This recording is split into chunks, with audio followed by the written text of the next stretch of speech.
Welcome to Progress.FM, the podcast where we talk about the ideas and problems that are the enablers and inhibitors of the future of humanity. I'm Connor. And I'm Tyler. And today, we're here to talk to you about the power of a story.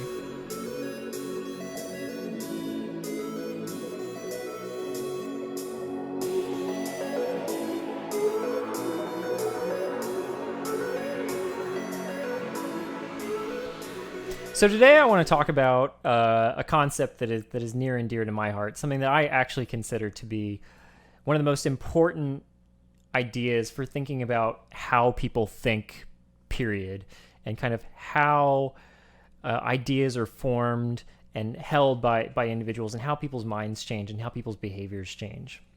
And so I'm going to present things a little bit more academically today. I've done a lot of reading on this subject, and I'm kind of going to bounce around between a couple different ideas from the perspective of a few different authors. And I think if we can kind of synthesize these different ideas, you'll really come away with an interesting picture of how human cognition is actually affected by stories. So first off, I wanted to start with Yuval Noah Harari's book, Sapiens, which we have both read. I have all three of his books on the bottom shelf. Yeah, one of my favorite authors. All three of his books are incredibly worthwhile. I read them out of order. I read them 3, 1, 2. Sapiens is the first one. The second is Homo Deus. The third is 21 Lessons for the 21st Century. Highly recommend him to anyone. But today we're going to be talking about some of the ideas from Sapiens. And the first thesis of Sapiens is really that the author's trying to get at what makes humans special. What does intelligence actually mean? What enabled us to become the conquering species of Earth? And in school, I learned about several different ideas for what these mechanisms are. It could be, does intelligence mean that you can use tools? Does it mean that you can communicate with language? And it turns out, for most of those quantifiers, we can identify at least one species that also does it. So it's hard to say if anybody else does this, that it's a barrier for being intelligent or not intelligent. And what Harari kind of clings to is this idea that what separates humanity from other species is the fact that we can believe in things that don't exist. Because we are, as far as we know, the only species that can believe in what he calls fictions, or you might be able to call stories. And when I say fictions, I don't necessarily mean that I'm just talking about Harry Potter. We're talking about very broad definitions of things that do not exist in the physical world. So an example of this. Before we continue on, I want to bring up a definition that I've heard of intelligence that I thought fits the best, or it's one of the best definitions I've heard of, and that's the ability to adapt to change. And that's really using a story is being able to form an idea and a concept about the world that's not immediately in front of you, kind of is a story. And that's, how we learn to adapt to, modern problems. I like that definition. I think it's hard to quantify. Absolutely. But I would say even that extends to not necessarily intelligent species, but intelligent people. Yeah, right. Who can adapt to change versus who is kind of very stuck in their ways a little bit. Yep. But yeah, so going back to my point, I think that an example of one of these fictions is actually just America. And that might be offensive to some people to think that America doesn't exist. Right. But, I would argue it does not exist in the physical world. No turtle has ever walked the earth and said, "Oh, now I see America. Now I can talk about it." Yeah, that's an interesting concept because that's something that most Americans understand and know what it is. And you could just say oh, it's the Constitution and just leave it at that. But most people haven't read the Constitution. But most people are 70% of the way, 70% on the same page. And that 30% is where we start to to differ. Most of us believe in roughly free speech and freedom in general. Just leave me alone, freedom. But Yeah. Well, yeah, it's a good question. Like, what is America? Is it the ideals? Because ideals don't exist. right. Ideals are just words. They're concepts. They're not things that exist in the physical world. If you want to talk about the physical world, you could say that America is the boundary between the 49th parallel or whatever line of latitude to the Rio Grande River, whatever the border with Mexico actually is. You could define it geographically, but then is that really what America is? Because if you took all the people in America and just moved them to Europe, would it still be America? It would be the Americas. It would not be America. Yeah.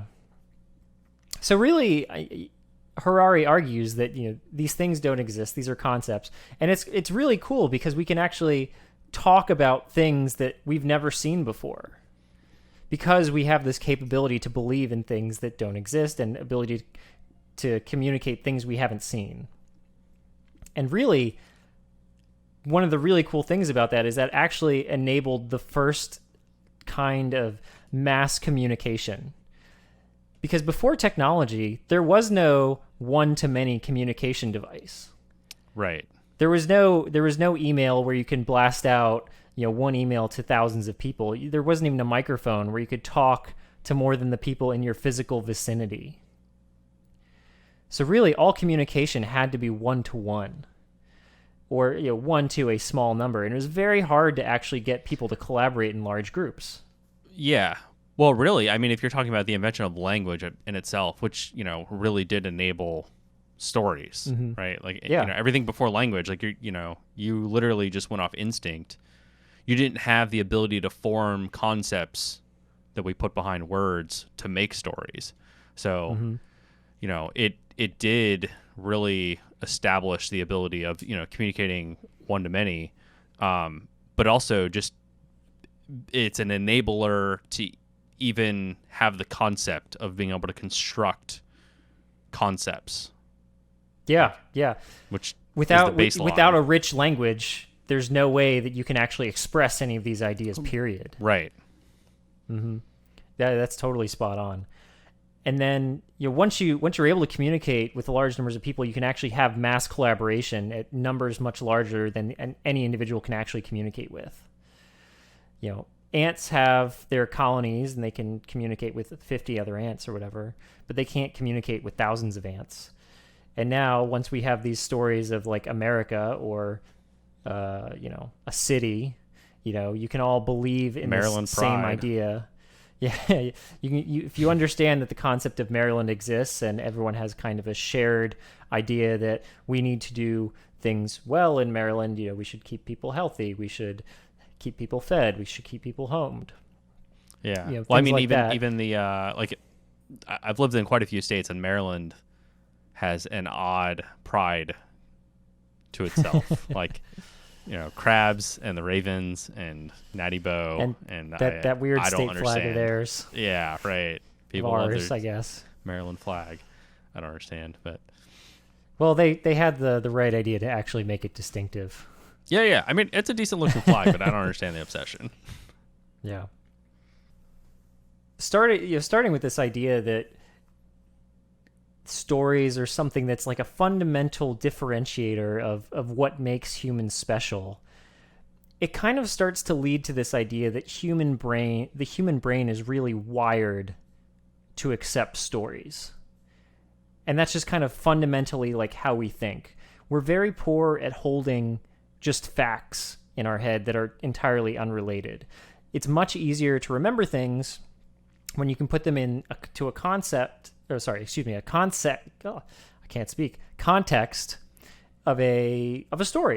And this is the whole point of like mnemonic devices. Usually, if you have things that are rather esoteric, if you can give them characteristics of a story that are often wacky and memorable, it's a lot easier to remember because stories are kind of this like fundamental unit of human thought. I have a book.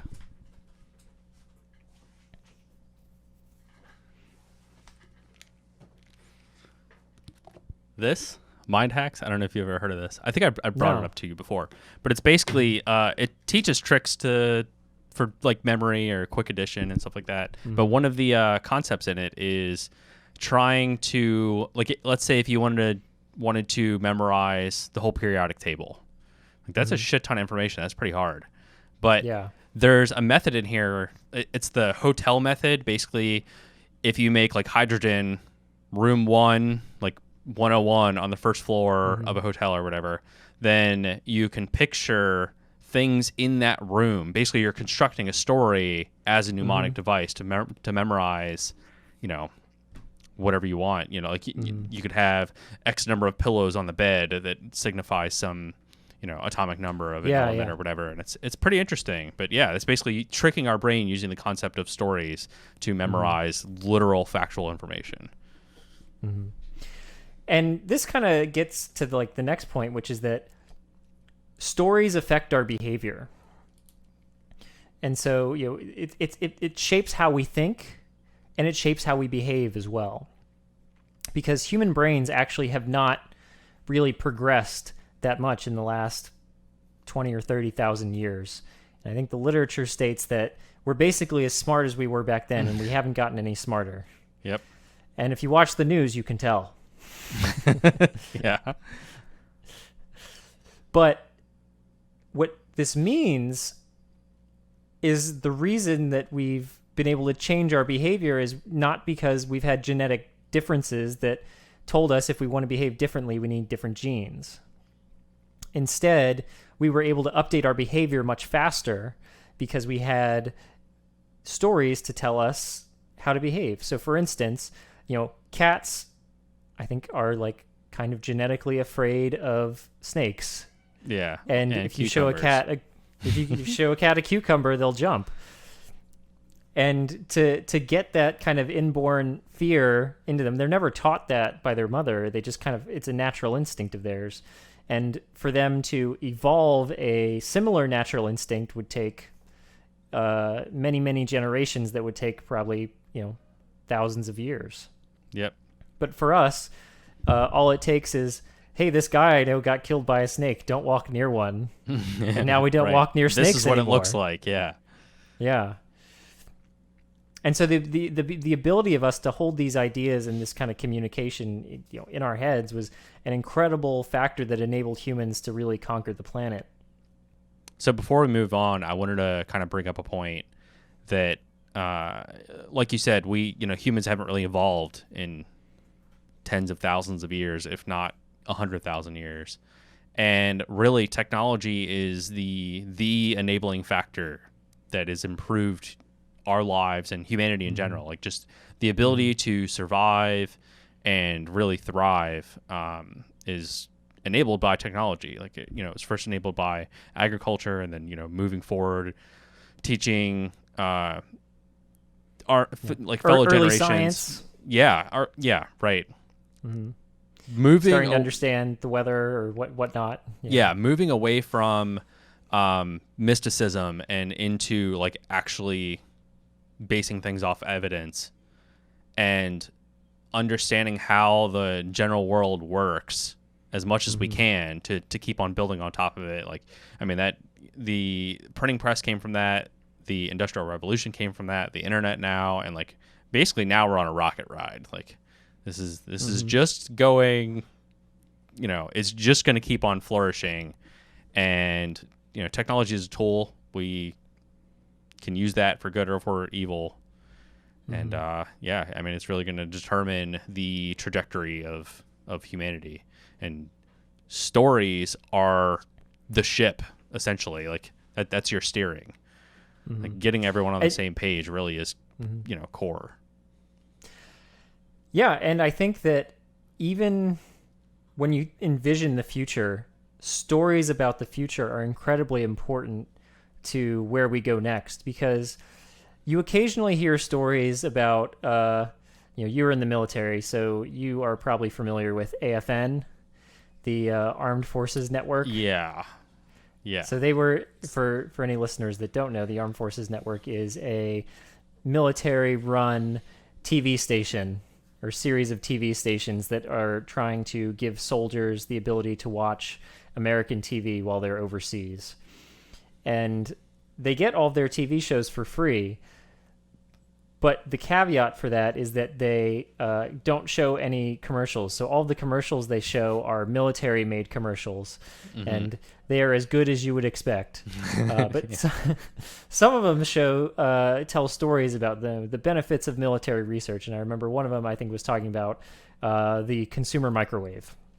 Yeah. And how that was actually an accidental invention where a scientist was playing around with microwaves, had a chocolate bar in his pocket, and the chocolate bar melted. That guy got cancer.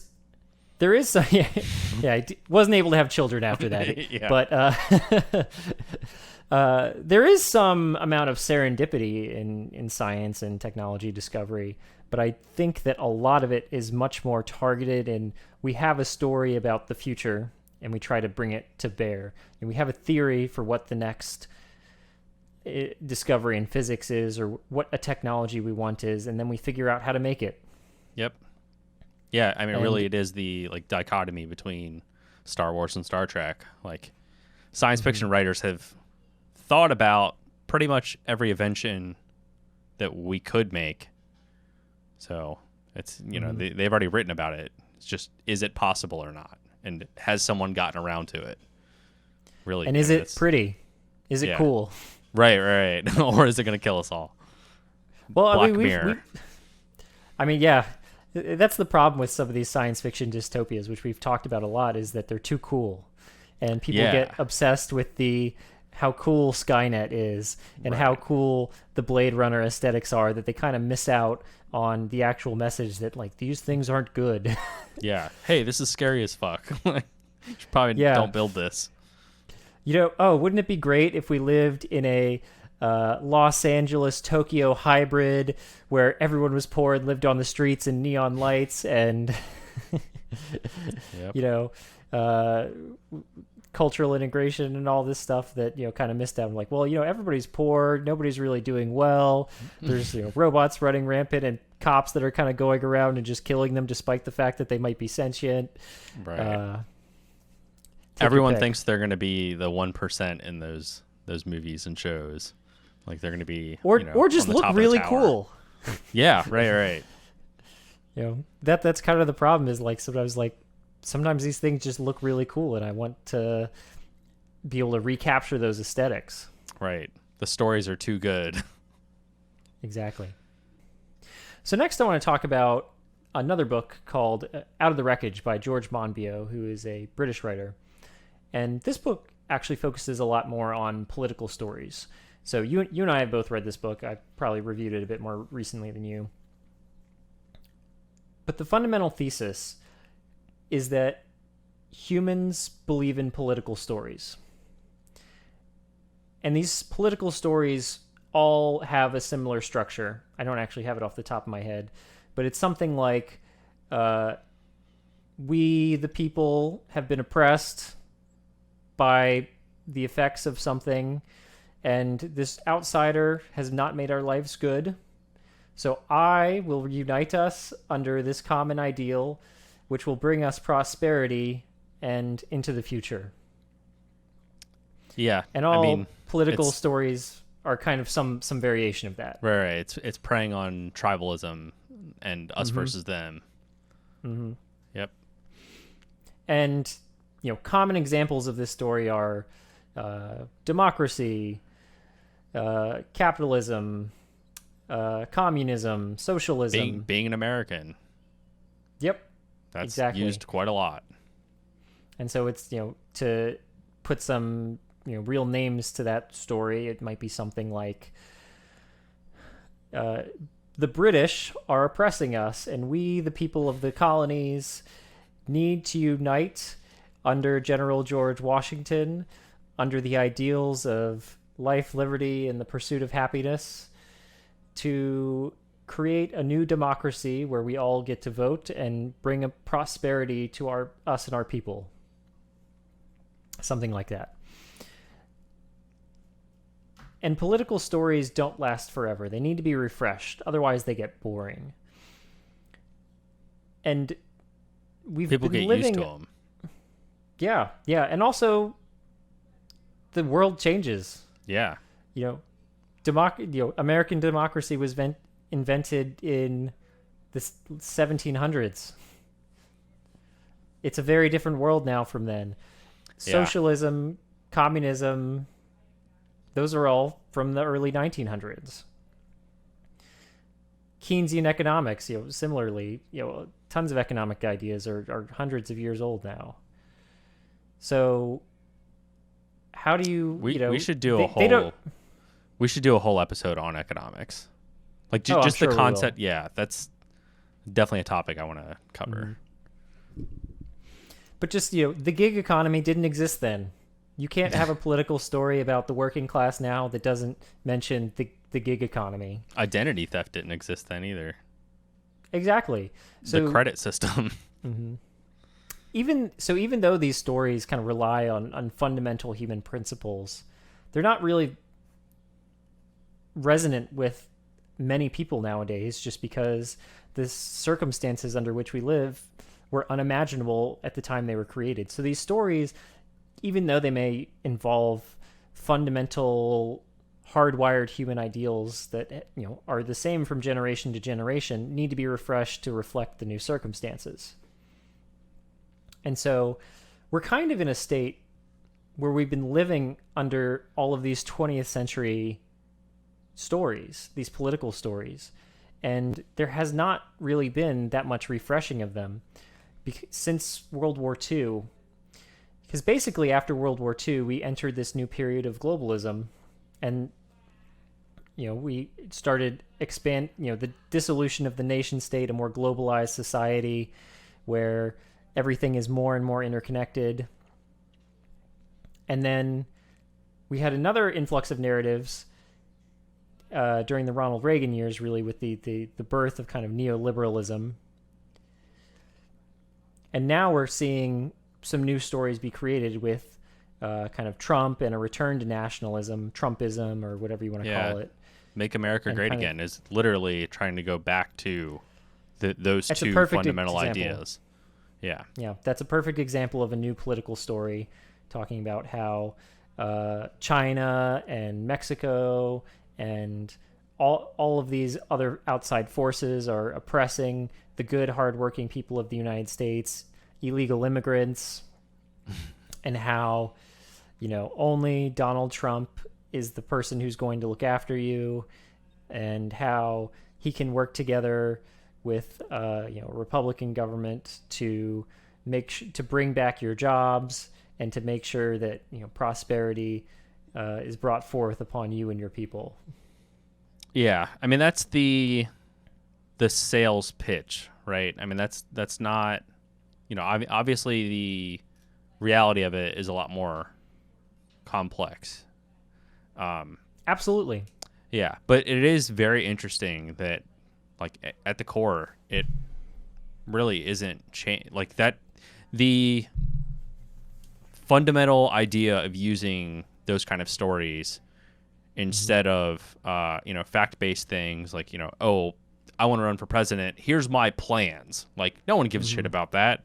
Like, where do you stand? No. People only care about where you stand. How do you want, like, basically, what is your vision for the future, which is your story. And you think about, like, what stories are political candidates selling? So, like, Trump was MAGA. Yeah. That's pretty cut and dry. Like, what was Obama? He's selling...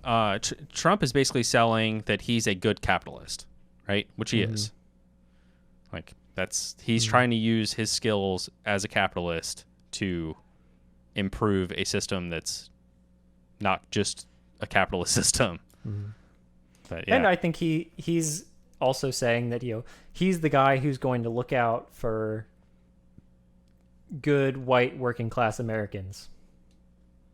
I think that's his other major plot point. It's just like everybody else is trying to give your jobs away, trying to make you irrelevant, trying to focus more on fixing everybody else's problems but yours. Right. When in reality, most of it's been outsourced. Yeah, it's fair. And I think Obama, his message was like, oh, you know, he basically ran on the idea of progress itself, Yeah. change, having a Change. black man be president, Yep. Unprecedented, progress in society. Not a whole lot changed. No, but that was the story, right? Yeah, that was the story. Mm-hmm. And, if we think about, like what are the story of like some of the modern or the current political candidates, let's say on the Democratic primary side,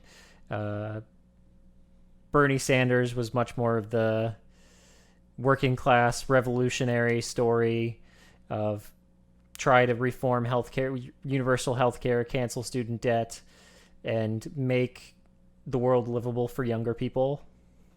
Yeah. Andrew Yang's kind of platform, universal basic income, and just acknowledging that most jobs are being outsourced or automated, Yeah, I that, think that's not necessarily affecting us right now, but like that is coming. That is going to be in the pipeline pretty soon. his whole story was I'm a tech bro, not a tech bro, but I'm versed in science, a technocrat, that's the word. And I am aware of the coming technological upheavals of society and some that are already here, and I'm going to try to apply new and not really seen before solutions to try to alleviate that problem. Contrarily, I think Joe Biden's story that he is selling is we're going to go back to 2015 when things were great. Yeah, right. Or 2012 maybe. MAGA hashtag 2. Let's just pretend the last 4 years didn't happen. Right. His VP so- pick is going to be his story, basically. Yeah, I mean it's really interesting. Yeah, we might be dating ourselves for when we're recording this by saying that, because it's probably going to be soon. Yeah, pretty soon. Because gosh, Hopefully, I'll it's get this one July. edited and out sooner. But all these political candidates, what this really goes to show you is that people don't actually care about the issues in politics. People don't very rarely vote for parties that actually further their own interests. Instead, most of political choice is actually about social identity, and people tend to vote for parties with which they socially identify more, which I think a lot of people are really puzzled. Well, why would you vote for a candidate that puts forward policies that are going to directly disadvantage you when there's another candidate who would make policies that benefit you? And as much as we like to think that we are well-reasoned, rational thinkers who look at the pros and cons of every policy and how much we agree with it and how much it affects us and come to a reasonable conclusion, I don't think that's how our brains really are wired. And we're social animals, and we need these stories, and we tend to support candidates that have stories that we like and match with our social groups. Yep. Yeah. Until we have like automatic fact checking, our brain hooked up to the internet, just checking, all the data they can find on whatever you're talking about or whatever you're thinking about at the time. Like I think we're kind of stuck with that. I want to push back on that, because I think that falls slightly into a fallacy that I see a lot, that if only you knew more, you would make the right decision. It's kind of this idea that like, well, if they're making a bad decision, that means that, they just need more education, and more education would help them make the right decision, which I think is a very idealistic way of looking at the problem. Yeah. It's, I don't think it's a fallacy though. I think it's just not 100% of the story, right? Like I more think some education people, and more information will help. I think some people may be able to think like that, but I would argue that the vast majority of people don't think like that, because our brains crave consistency, especially when it comes to stories. And there are some stories that are so wired, so deep down, that you just can't refute them. An example of one of those stories would be, I am a good person. Yeah. Nobody thinks they're a bad person. That is, yeah. I agree with that. Maybe and that's actually, yeah. That's a tough one because everyone will have cognitive dissonance with that specific thing, to the point where, you can basically convince yourself of anything. If you're, if your life, if the position you're put in, the circumstances you're put in, and the things you're taught and exposed to leads you down the path of becoming Adolf Hitler, he thought he was doing the right thing, And it's incredibly hard terrible to come back from one of those positions. A slightly less loaded example might be like anti-vaxxers. Because once you go down the path of being an anti-vaxxer, you are doing this because you love your children. Right. And you don't want to accidentally cripple them. It's not out of a place of, I'm just trying to screw the world over. It comes from a place of love and of wanting to do good. Right. So by admitting to yourself that being an anti-vaxxer is doing damage to your children, you would then be admitting that you've been harming your children for years. Right. And that's really hard to handle. Yeah, that's all stemming from fear and not understanding. Right? Like lack of education on that specific subject. I mean, initially, I think. Yeah, right. But that's the thing, is if everyone is initially, but before they have an opinion on it, before they're exposed to the idea that there might be mercury in a vaccine or whatever that makes their kid autistic, if they're exposed to the actual science of it and how it actually functions chemically and biologically in your body, then the whole story about vaccines causing autism wouldn't even have a foothold to become a story in their mind. That's an interesting take.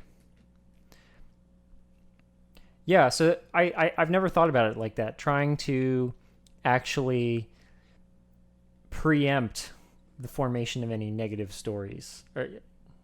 Yeah, and that's education. I would maybe worry that, like, how do you actually preempt some of these things if your parents believe them? Yeah. That's a big problem with religion. And right? I don't necessarily know enough about how, like, people feel who grow up in religious households that are exposed to some, I don't want to say like anti-religious, but like, I don't know if you want to talk about like contraception, of like people are taught that contraception is good, but at home they say contraception is bad. Yeah. Like, who wins in that scenario? I knew with someone, any kind of statistical significance. Yeah, I'm friends with someone that used to be a Mormon and now is not. And that's pretty interesting. Like, I've met quite a few Mormons. And not just like met them in passing, like gotten to know them well. Yeah, and, sure, same. What's weird is, like, I've never met a Mormon that's mean or like off-putting at all. Like, all of them are nice as shit. They are. All of them are intelligent, but they're taught young. Like, you don't, like, very few people are in their 30s and decide to become a Mormon. That's, something you marry into or you're brought up in, and very few people leave because that's what they're taught from the beginning. It's education. Yeah. But I mean, these people go to school at the same age as everyone else. Yeah. And their powers of, like, you can't make a logical argument with a 6-year-old. Right. Like, I can't. But who are you going to trust more, your parents or some lady that's yelling at you in the front of a class? Oh, my parents, absolutely. Right. Yeah, so I mean, that's what I'm saying. I think that, your parents and your upbringing have an enormous effect on you that, no amount of schooling can really counter. Right. I agree with that. Because if we're talking about, which I like your idea that it's the first thing that gets a foothold that matters. Yeah. You're The never first going thing to that get clicks. Yeah, the first thing that clicks and makes sense, that's what they're running with. Yeah, you'll never beat a person's parents to Right. that first impression. Right. Without mandatory Unless child labor camps. Well, no. I mean, unless the, someone growing up has been exposed. Once you're exposed to the idea that like your parents might be wrong at a younger age, then it kind of breaks that illusion some. Like I really think that's why I don't know if I should say a skeptic or a rationalist or care about truth beyond anything else. I think it stems from that. It's like that illusion was broken for me young, and I think that's helped me. Like learning that your parents are fallible, or that just people are fallible in general at a young age. I think is definitely beneficial. Yeah, but I mean, that's a hard lesson to learn, and I think that it's hard to expect that as being the cultural norm. Right. Admitting you're wrong is hard. Yeah, but also, I mean, for most people, their parents are like the most sacred figures in their life. Right. And who have huge amounts of influence in them, who love them dearly, who they love dearly. And most of the time. Fair. But it's hard to that's a very kind of nuanced space that you're kind of like hoping that they can occupy, that they could both still continue to have a loving relationship with them and respect what they're telling you while also being skeptical of it. Yeah, thinking for themselves. I mean, that really doesn't happen until you're a teenager, and that's, really what causes rebellion. Which I mean, like, to be fair, no teenager really listens to what their parents say. Right. But... That's exactly what I mean. That's a like a hormonal trigger to just be like, all right, I'm gonna start questioning everything, even if it's not to my benefit. So I think the root cause of what we've both been getting at is that so much of what we believe, so many of the stories that we internalize aren't necessarily really based on facts or objective truth, as they are based upon our own personal identity. And that personal identity is something that's founded from a very early age, and it's very hard to displace and to change. And that's where I think the difficulty comes in, admitting you're wrong or changing your beliefs. And one point I would bring up, I'm not going to talk about this book as much as I've talked about others, but there's another book called Atomic Habits by James Clear, which I don't know if you've read. I haven't. It's on my wish list. Mm-hmm. It's a very practical book about how to form habits, which you might think doesn't have a ton to do with stories and such. But basically, one of the key points is that behavior change is identity change, is the simplest way to put it. And what that means is that it takes effort to do something that is not a part of your identity. So yeah, I mean, it takes a lot of effort to like convince yourself that you are now a person that goes to the gym, or you're now a person that is a runner. So there's a difference between being a runner and being a person who's trying to run. Right. Yes. But making that habit stick is convincing yourself that you're a runner. Exactly. And so if you're just trying to run, every time you go run, it's like, I have to work up the energy to go do this. But if you're a runner, I don't need to work up any energy. That's what this you is do. What I do. Yep. Mm-hmm. And so true behavior change, if it wants to be permanent, needs to be a form of identity change. It's, another example of this would be if you're a smoker, I'm trying to quit versus I'm not a smoker. Yeah. Right. Exactly. So I declare today I am a YouTuber. How about that? Exactly. Just make this happen.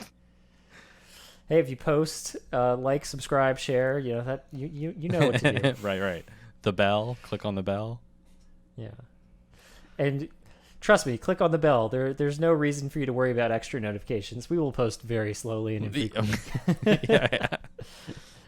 No extra burden to you. Right. One notification a month. And now I imagine somebody from the far future is going back and looking at this. Wow, they put out 7 videos a day now. They used to only put out one a month. God. Yeah. Turn into Linus Tech Tips. They literally have 3 channels now, 4 channels, something like that, constantly posting stuff. But yeah, I don't think we'll get there. Like one a week, I think is the most that I think could be done well. Well, I mean, I think ultimately our goal with this should be to put stories out into the world. Because I agree with that. George Monbiot has a quote that I really like. That is not an exact quote, but basically he says that the people with power in society are the people who tell society's stories. And if you look at who, because that's really shapes the direction of society. So there's naturally like some authors, J.K. Rowling, who might not be a great name to mention right now, but I mean she was a storyteller who affected an entire generation. And her voice was hugely influential. I mean, political candidates by default, because they get to express the stories that people believe in and people choose. Elon Musk's stories about colonizing Mars and self-driving cars. I mean, that drives his entire business and image. Absolutely. He is much more influential as a storyteller than he is as a CEO. Yeah. His business decisions aren't very valuable to society, but his stories and like what he's trying to accomplish and like what we want him to accomplish are what actually endears him to the hearts of many. Yep. He would have not amassed enough wealth to do what he is doing without those stories. No one would have given him a loan if it was just like, I want to make electric cars. Like, yeah, that wouldn't happen. Like, I want to build rockets that land themselves. Like, that's cool. Nobody cares. It is the stories that really, I mean, space in the 1970s, like that. I mean, that whole story in itself, like the Cold War stemmed NASA. Like that's, that literally the shirt that I'm wearing, like is a NASA shirt. Like it has influenced culture in America. Like, that whole story in itself, all from the Cold War. But yeah, that it is crucial to how we develop as people. And you see these ripple effects everywhere. And so those, if you want to think about like, how do I have influence? That's kind of like why YouTubers are so big now, why movie stars used to be so big, of who tells society's stories. Who are the most popular people? It's the people that represent the forms of media that people consume the most. So I think the next episode, I think the next episode should be the blockchain government. We could tell a story, but like I want to tell that story, or tell that idea as a story about where we could be. It's technologically possible. Just we have to do it. Yeah, once you realize the power of a story, it's very addictive, and it makes you realize that like if I want to express an idea, it has to be in a story. And one person who really grasped this is there's a professor at MIT who runs a class on not public speaking, but how to make your ideas heard. And his advice is a bit more formulaic. You actually sent me this video. Yeah. That's an excellent But he video. basically says that if you want your idea to have resonance, you need things like you need an image that can be associated with it. Like you basically need to have a story for like why this idea matters and like how it's different from other ideas. And it's basically like an invention or a technical accomplishment can't stand on its own. You need to have a story and a mythos around it that will be able to sell it and make people believe in it. It's the same thing with like Silicon Valley. Like, nobody buys a product. You need to have like the actual like mystique around it and the mythos of like how it is going to change the world. The iPhone. Mm-hmm. I mean, yeah, Steve Jobs, like his whole the way he ran his business was based on an idea he had in his head that was basically the story of how he would use a thing for the iPhone, the iPod, the Mac, all of that was that was the kernel of Apple, was his stories on how he wants the future to be. And I know some people find this frustrating because they're like, I just want $10 million to build my idea, but why do I have to go so over the top to like sell these people that, why does my idea have to change the world? Why can't I just build widgets right that are useful? And I think that's kind of a reasonable complaint, is that, not everything has to be world changing. Right. But you have to sell it that way. Yeah, you really do.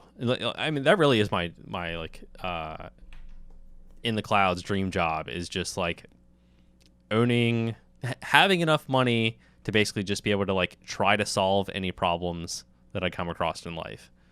And I mean, there's stuff on a daily basis I'm like, man, I wish that worked better or whatever. But yeah, that's, unless I make that money myself, like no one's gonna ever fund me for that, because it's just open-ended. It's not really like, oh, let me solve the world's problems. It's not even like, hey, let me solve this problem. It's not even one problem. It's just the idea of solving problems. Yeah. You got to be a consultant. Yeah. A very senior consultant, or run your own consultancy and have a client list where any client that you find will have an interesting problem. Right. Yeah, that's pretty impossible right now anyway. So one last thing I wanted to bring up on the topic is a scientific effect that you probably don't think of as being story related, but in actuality, it's really just the distillation of the effect of a story on our consciousness, both, I guess, subconsciously and consciously. It's something so pervasive that basically every scientific experiment has to account for this. And it's called the placebo effect. Now, you might not think the placebo effect has anything to do with a story, that it might be biologically created or something like that, but you don't need to account for the placebo effect if you're looking at watering a plant. There's such things exist as control groups, where you're saying, I'm performing something to a plant and testing out watering it with Gatorade or watering it with water and seeing what the difference is. There's no real worry that the plant will understand that you're trying to perform an experiment on it. But for people, if let's say you're trying to treat an illness with a new type of drug, you don't look at a group that has nothing done to them and a group that took the experimental drug. You also give another group a fake drug. So ideally, you would have three groups: one that has the disease but doesn't get any treatment, one group that has the disease gets a fake pill, and one group that has the disease and gets the experimental pill. And if the story of trying to treat this disease didn't matter, we would anticipate that the group that got the fake pill would be indistinguishable from the group that had no treatment whatsoever. But in practice, that is almost never the case. And instead, just simply the idea that you are being treated for something will affect how your body responds to that thing. What's crazy is it's even so kind of systemic in the way we think that we need to do double blind experiments, because the person administering that drug might know if it's a placebo or not, and might hint off what it actually is. And that's that's pretty telling in itself. And if you think about it biologically, or chemically speaking rather, there should be no difference. So there has to be something, biologically at play, and what's left is, part of the cognition. It's part of the idea that there's a story at play. Yep. There's Physiological also been effects studies from your thoughts. Yep. Yeah, I mean, there's also been studies about just like thinking about playing basketball, and some of these things are, equally just stories you tell yourself that, help you improve and will cause changes in your behavior. And stories are scientifically measurable; they have impacts. And I don't think you can deny that they're an incredibly foundational aspect to how humans think and how we behave. And if you ever want to change someone's mind, or if you want to analyze how someone thinks, you need to think about the stories that they hold dear and that are tied to their identity. And if you want to create the future, you have to think about the stories you're telling and what those stories will mean to other people. I want to kind of talk about the fundamental idea of the purpose of this podcast or YouTube channel or whatever it is. And that really is like telling stories and trying to get ideas out into the world on different ways to really think about how we can evolve as humans and, change our culture and our society to benefit us in the long run. And that really is like stories really are the core principle of that. So I think a lot of our episodes, podcast episodes, or, we've been talking about doing more short form condensed videos later. And those really are going to be essentially just throwing ideas out into the world and discussing the nitty gritty problems that we see that's really kind of affecting the trajectory that we're heading in.